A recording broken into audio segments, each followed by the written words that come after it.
nag démb gis nañ li xew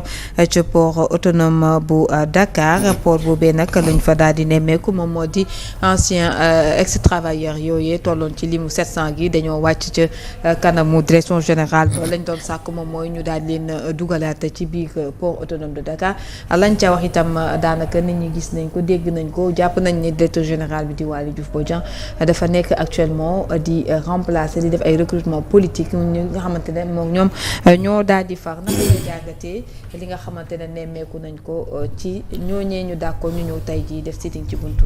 direction bi. waaw Fatima maa ngi leen di masawu am naa fa ay xarit yu bëree bëri ñii maa ngi leen di xam dans le cadre de ce qui se passe dans ce pays-là depuis l'arrivée de ces gens au pouvoir surtout ci organisation bii di RTS mooy le Rassemblement des travailleurs du Sénégal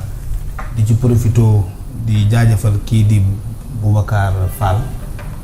pense que mooy seen coordinateur ma xam ci ñu bëree bëri nag une dizaine ay nit yoo xam ne souvent on leur accompagne ci activités yi fekkee seeni ndaje seen manifestation waaye nag il faut rappeler avant toute chose que port autonome de Dakar niche la boo xam ne ça a toujours recruté des politiciens loolu moom du nguleen parce que man damay bañ a nekk naa fekk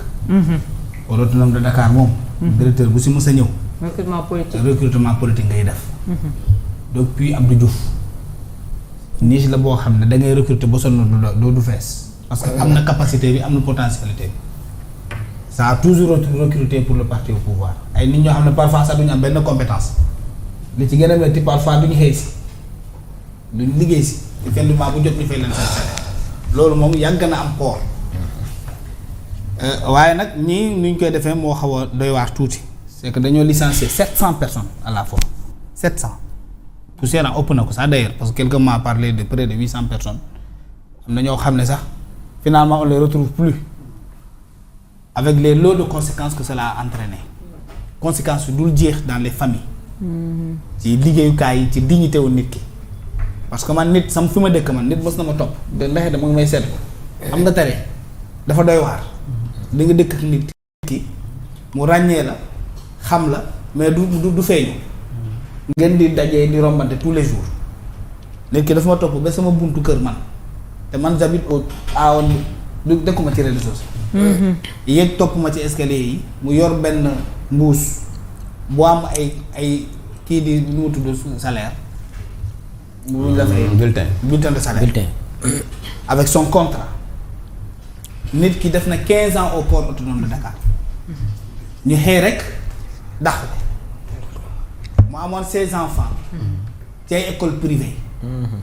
ñëw comme man maa ngi ci télé bi di wax jàpp ne man borom xaalis laa xam nga télé nag loolu moom il faut que nit ñi dindi ko ci seen bopp alami et génnee carte d'identité génnee bulletin de salaire génnee son contrat génnee reçu yi nga xam ne moom la ñuy fay doom yi yu muy fayal doomam yi école ne ma cette fille là que j'ai toog naa 3 mois fayalu ma ko salaire école kii mu ngi nii ci 5e mois fayalu ma ko kii 45 000 lay fayeeku kii di 25 000 location moom kenn waxatu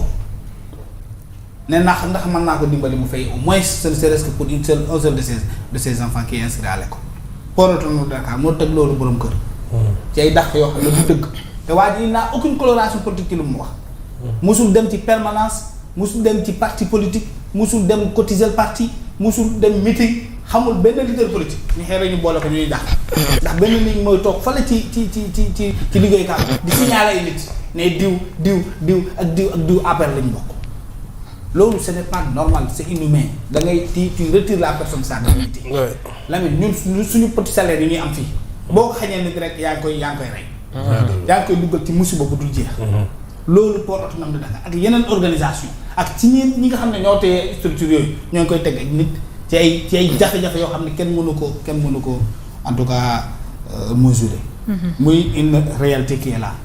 maintenant waaye nag il faut le comprendre 22 personnes dégg naa recruté nañ ko banque dem ak avec des CDI 22 personnes ci benn journée ci lu ñu nettali 22 personnes ci benn matin nga xëy jox leen CDI ci contexte bii bu ko nit defee man je pense que c'est compréhensible parce que nag affaire yaa ngay bëgg a jeex de. est-ce que jeexul Alassane affaire yaa ngay bëgg a jeex de. est-ce que jeexul recrutement yi bëri yi. est-ce que fii lañ daan nekk leen ay nit lu dul jeex amul. mi ngi bëgg a jeex de. recrutement yi nga xam ne xamoon nañu ko Macky bu muy daanu ay nitam daan nañ ko def. bu ñu xamee ne nguur gi jeex na bientôt nit ñi ñoom dañuy ñàkk seen pouvoir mais y a eu de recrutement sauvage. loolu la ñuy dund nii yaa ko période la moo fay mais bu demal AIBD mu tudd avion ba fu AIBD la. AIBD oui. demal LONASE demal ci yeneen services yi mag yi mais c'est les mêmes pratiques qui s'opèrent actuellement là à l'instant T. des recrutements extraordinaires ay nit ñoo xam ne wala dañuy jógee ci kaw xam nga fan la ñuy jógee ko. ak seen i contrat seen solde seen lépp tout est préparé day ñëw rek jox ko directeur bi waa ji dugg en fonction commencé di fay yokku. C'est ce qui se passe actuellement dans ce pays-là. Qui a été passé au changement de pratique, de paradigme, de rectification, de jubanti. ci liñ doon xeex président Lamine Gueye ci liñ doon xeex ñu gis démb ñoom wàcc nañ foofu daal di taxaw bëgg ñu delloo leen waat seen biir poste ndax loolu dina mën a nekkaat ci jamono joo xamante ne daanaka xeex nañ ko xaar nañ ci pacte de stabilité sociale bi ba sonn gisaguñu li ñu bëgg. mais xam nga lu logique mënoo jël benn boîte nga dàq ci 700 personnes. c'est énorme. dans ce Sénégal là dans ces conditions là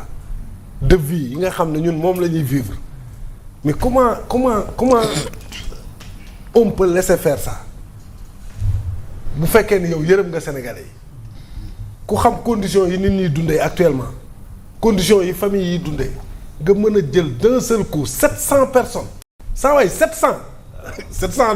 du 50 du 20 de dafa bari. ñëpp xam le salaire comment est structuré le salaire au Sénégal. yow mi koy gagné sax boo moytul doo ci lekk dërëm. lépp dafa am foo koy dugal dafa am ñoo xam ne ñoo ci yaakaar ñoo ciy dund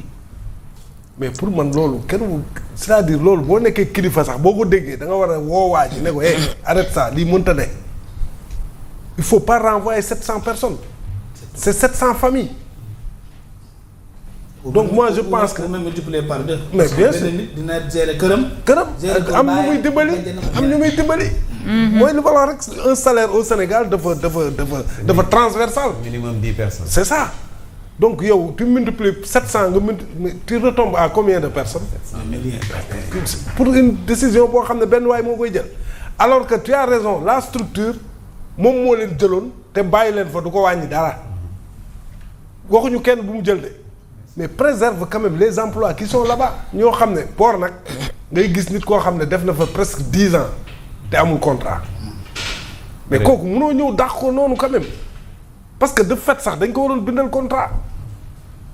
peut-être que affaire yi moo demee noonu rek mais moom mu au moins am na dignité am quoi parce que bu xëyee am na fu mu jëm am na lu mu ciy gagné mu ngi réaliser sa vie donc nañuy gën a yërëm askan wi ci décision yi ñuy jël. nañuy gën a yërëm askan bi ci décision yi ñuy jël c'est important parce que aussi dëkk yow mënoo ñëw dara yombul ba pare pouvoir d'achat bi nit ñi am le peu nga bëgg leen ko ôter de leur bouche loolu nag ça peut déboucher sur n'importe quoi parce que nit ki aussi mënul yor famille am nekk ci suturaam benn waaye c'est là où la politique est sale quoi c'est-à-dire yow par le truchement de la politique man damay ñëw bokk benn parti ñu jël pouvoir bi ñu jël ma yóbbu ma ci benn entreprise je trouve là-bas des gens qui ont fait 10-15 ans toute leur vie ñu def ko foofu liggéey ba entreprise bi sax dem ci benn niveau yow